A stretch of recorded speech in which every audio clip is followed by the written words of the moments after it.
ఎట్టాగుండే పాప తొలి చూపే చుట్టుకుంటే ఏదో కొత్త ఊపే ఎటువైపు నెట్టేస్తుంటే ఉండుండి ఎటుంచో ఒక నవ్వే తాకుతోంది మొత్తంగా ప్రపంచం మహగమ్మత్తుగా ఉంది ప్రేమంటే ఇంతేనేమో బాగుందే ఏమైనా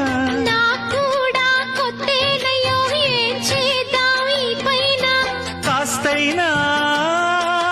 కంగారు తగ్గాలి కాదన్ను ఏం చేసినా సరసం ఇంకా ఎక్కువైతే చాచా చిచి తప్పదయ్యో అప్పుడే ఇట్ట